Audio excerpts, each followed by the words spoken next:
Tiga.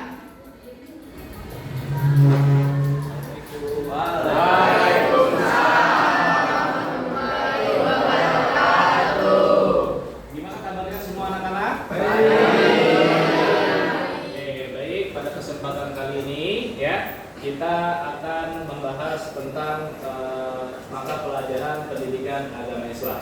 Baik, sebelum kita mulai, mari meja dan kursinya yang masih berantakan tolong dirapikan terlebih dahulu ya.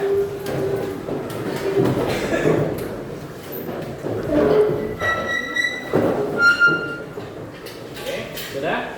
Baik, sebelum kita memulai pembelajaran, kita awali dengan membaca surat Al-Fatihah. Kita berdoa kepada Allah Subhanahu wa taala semoga pembelajaran kita dimudahkan oleh Allah Subhanahu wa taala dan kita diberikan pemahaman yang luas sehingga ilmu yang kita dapatkan pada hari ini mendapatkan ilmu yang bermanfaat. Al-Fatihah.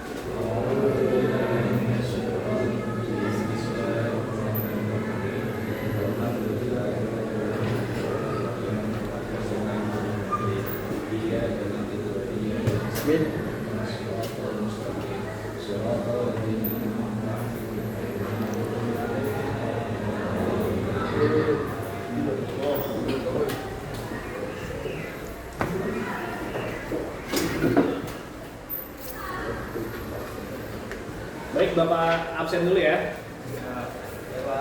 Oke.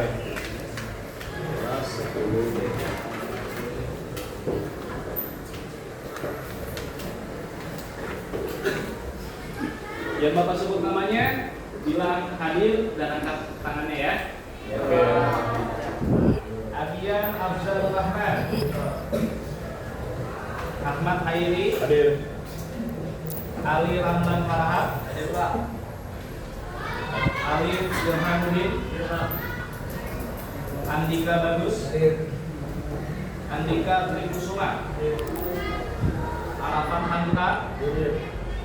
Atullah Aufa Sane Atullah hadir. Aura Nika Azizah Kamalia Azab Barik Dafa Saki Dimas Faza Al-Ghifari Vicky Firmansyah Daisa Lukna Hauzan Fayyad Ibnati Raisa Jackson Kaisa Adara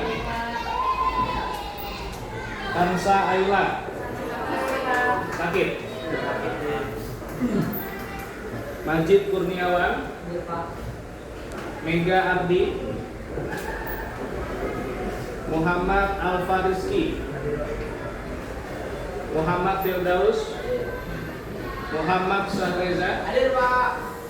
Naswa Sarifah Raditya Rafi Alamsa Ramli Sarif Safa Amanda Safira Ramadhani Sahrul Bayu Prasetyo sakit Talita Ataya Milka Zahra Amelia Putri Ziovan Adia Zopanka. Jadi untuk hari ini yang tidak masuk 2 orang ya, yaitu Kansa Iladara dan Sahrul Bayu. Kita doakan semoga mereka disembuhkan oleh Allah Subhanahu wa taala. Baik, kita akan memulai pembelajaran kita pada hari ini. Sebelum kita memasuki bahasan yang akan kita bahas, yaitu adalah menghindari hidup berfoya-foya, ria dan sum'ah, takabur dan hasad. Saya ingin mengulas materi yang sudah pernah kita pelajari, yaitu adalah memahami makna syu'abul iman. Ada berapa rukun iman yang kalian ketahui? Ada? Nah, coba sekarang kita sebutkan rukun iman. Yang pertama, beriman kepada siapa? Allah. Yang kedua, beriman kepada siapa? Yang ketiga, beriman kepada siapa? Yang keempat, beriman kepada siapa? Yang kelima beriman kepada siapa? Hari akhir. Dan yang keenam beriman kepada itu adalah rukun iman yang harus kita ketahui. Jadi jangan sampai kalian mengaku sebagai orang Islam tetapi kalian tidak mengetahui atau kalian tidak beriman dari rukun iman yang keenam. Oke, sekarang kita akan memasuki bahasan selanjutnya, yaitu adalah menghindari sifat hidup berfoya-foya. Saya coba minta tolong untuk dibacakan pada saudara Ali Ramlan. Ya, aku membacakan. A. Menghindari sifat hidup berfoya-foya. Allah Subhanahu wa Ta'ala melarang manusia berperilaku berlebih-lebihan atau israf dan boros tabdzir dalam membelanjakan harta.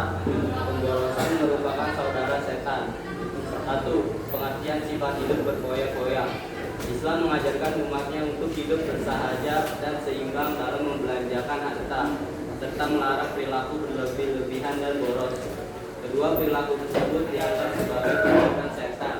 Dalam Quran Surah Al-Isra ayat 26-27, Allah Subhanahu wa Ta'ala mengingatkan untuk berhemat dan tidak boros, serta menekankan pentingnya hidup yang proporsional dan bertanggung jawab.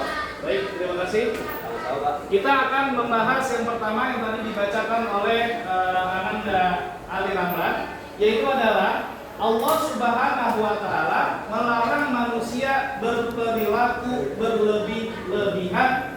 Ya, dan dalam bahasa Arabnya itu adalah israf dan juga boros, yang dalam bahasa Arabnya itu adalah tabdzir dalam membelanjakan harta.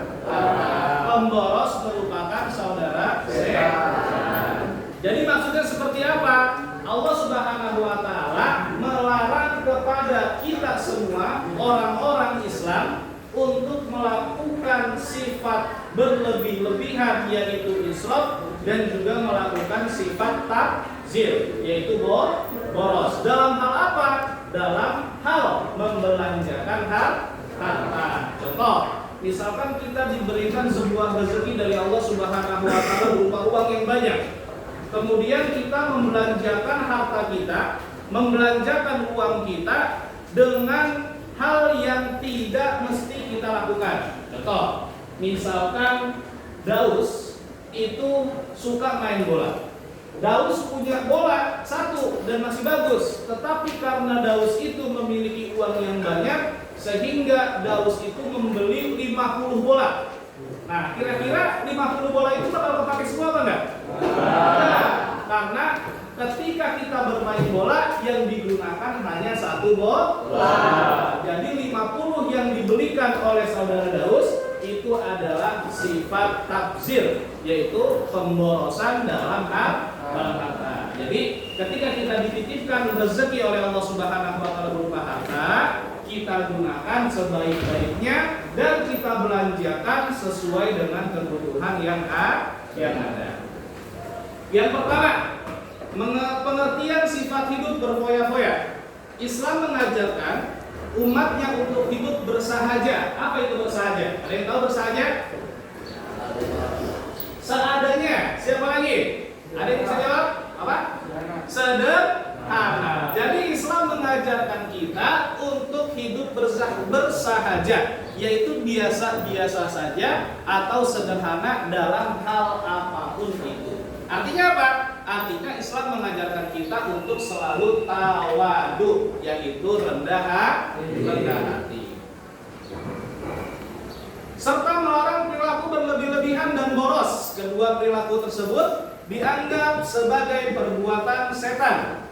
Di dalam Quran surat Al-Isra ayat 26-27, Allah Subhanahu wa Ta'ala mengingatkan untuk berhemat dan tidak boros, serta menekankan pentingnya hidup yang proporsional dan bertanggung jawab.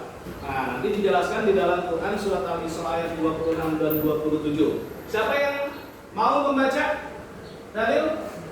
Oke, saudara Firdaus, silakan saudara Firdaus.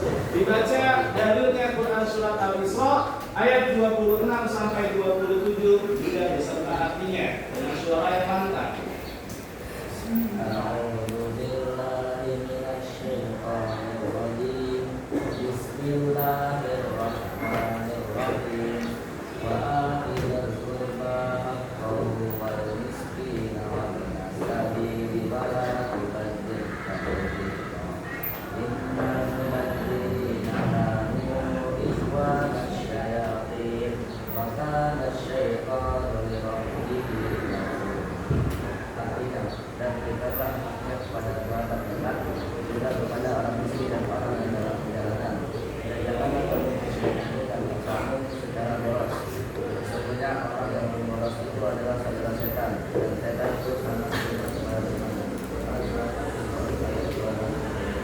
Oke, terima kasih Firdaus. Sebuah dalil yang dibacakan oleh saudara Firdaus di dalam Quran surat Al-Isra ayat 26 sampai 27 yang artinya adalah dan berikanlah haknya kepada kerabat dekat, juga kepada orang miskin dan orang yang sedang dalam perjalanan, dan janganlah kamu menghambur-hamburkan hartamu secara boros. Sesungguhnya orang-orang yang pemboros itu adalah saudara setan, dan setan itu sangat ingkar kepada Tuhannya. Jadi artinya apa anak-anakku semua?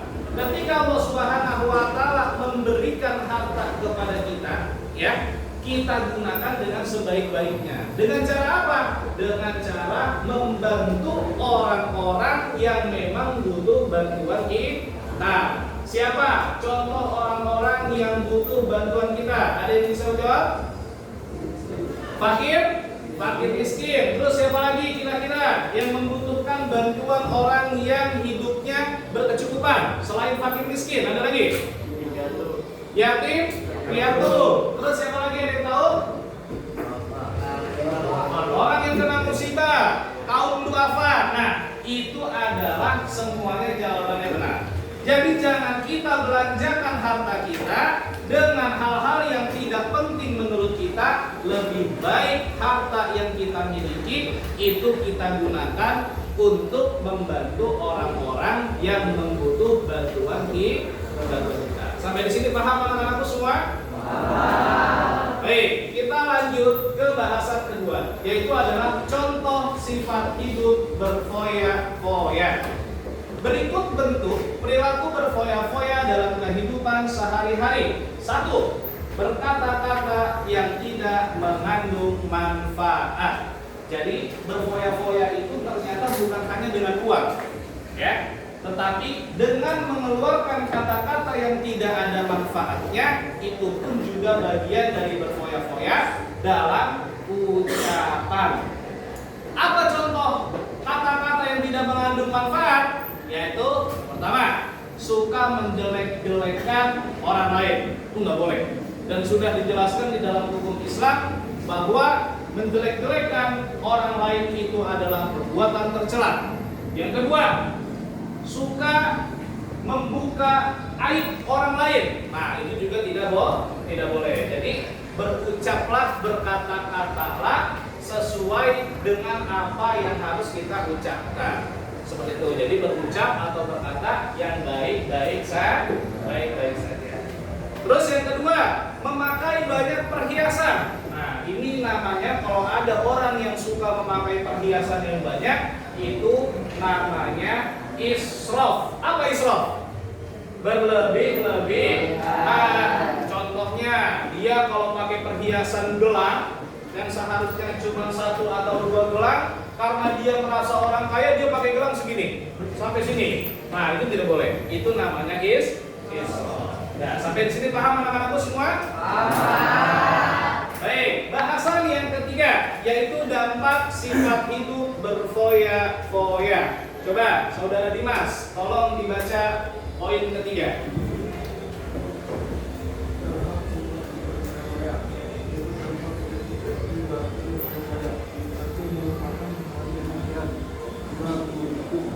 Frustasi apabila hartanya habis, juga menimbulkan sifat diri lebih dan tinggi. Oke, terima kasih. Dampak sifat hidup berfoya-foya itu ada 3. Yang pertama, melupakan kebahagiaan akhirat. Yang kedua, memicu frustasi apabila hartanya habis. Yang ketiga, menumbuhkan sifat iri, dengki, dan kikir. Saya mau kasih pertanyaan. Ya, siapa yang bisa di antara kalian menjelaskan di antara salah satu contoh dari dampak sifat hidup berfoya-foya? Ada yang berani? Nah, oke, kamu. Yang mana kamu mau jelaskan?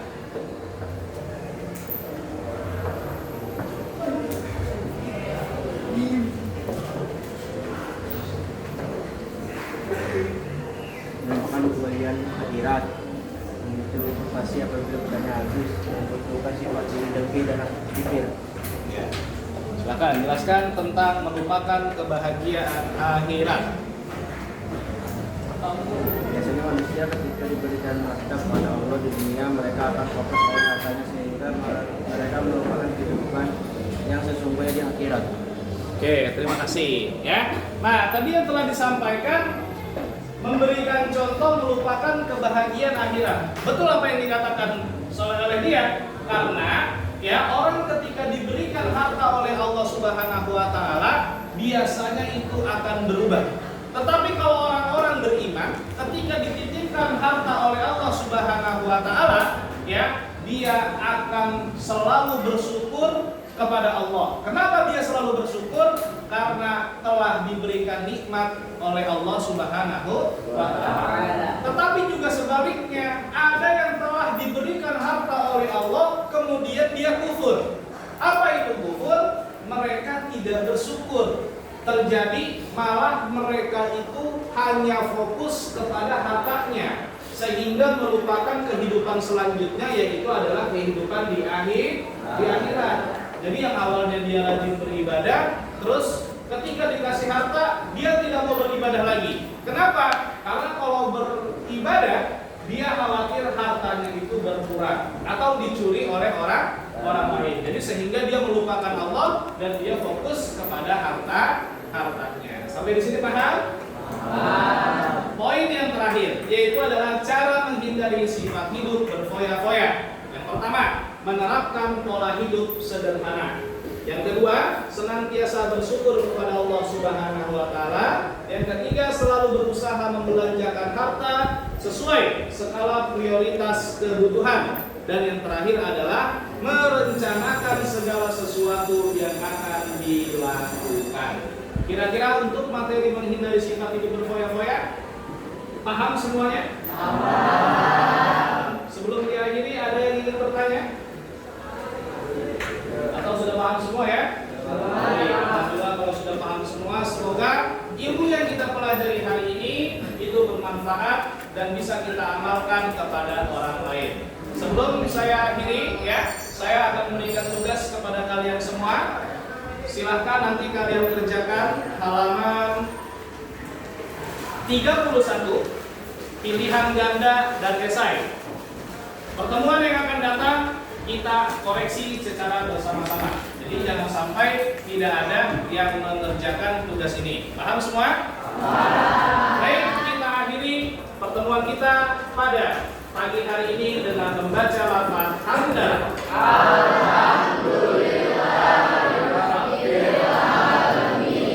Terima kasih semuanya. Kurang lebihnya mohon maaf. Wassalamualaikum warahmatullahi wabarakatuh. Waalaikumsalam.